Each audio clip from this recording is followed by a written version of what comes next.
but I use that as a shelf, okay?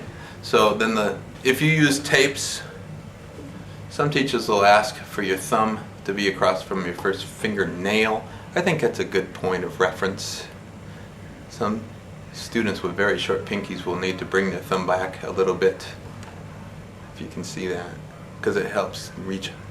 You can get under the instrument better, get higher for your fourth finger. If your thumb is sticking up, your pinky is going to be weak. If your thumb's down, your pinky's up higher. All right, now the point of reference, I have a pencil here, let me grab it. Point of reference where the finger contacts the string, if I divide the finger in half and then take the left half, that's my left facing me. It's on the right if I'm holding it this way, but hopefully it's your left, and then you'll divide that in half. So the left quarter is where I touch the string with the first finger. Now if I do that on the left side of the finger, or the thumb side of the finger, then when you look at it from this angle, you will see that the finger is coming at this angle. It is not coming in straight up and down. It's coming in at an angle. Then the second finger comes much more straight. Third is slightly bent the other way. Fourth is that direction. Now if you have your first finger at this angle, 4 is very weak. So get your hand around higher. Aim for the left corners of all your fingers.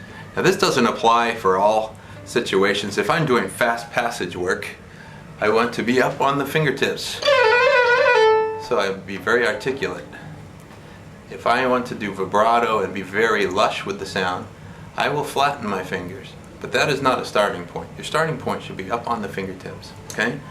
So you take your left elbow over your left foot. You make your letter V.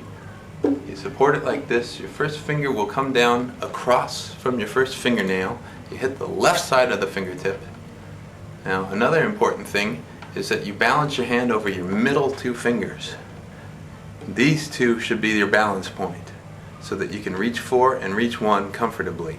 I know in, say, Suzuki Book 1, you can play 3/4 of that book without 4 fingers, be in tune, and play it with your pinky down here. And then, or back here, which is a terrible habit. You must fight that. If you have a student with that, or if you're doing that, do anything you can to get rid of it. It's a terrible habit to break later. But anyway, if you're not balanced over these 2 fingers, the middle 2, like so, then when you get to a point where you want to add your 4th finger, you have to go back and relearn how to hold the instrument. It changes everything. So I want you to put the middle 2 fingers down first, then add your 1, add your 4. Do you see that my middle 2 are pretty flat on top? 4 is leaning or sloping down. Okay. Now the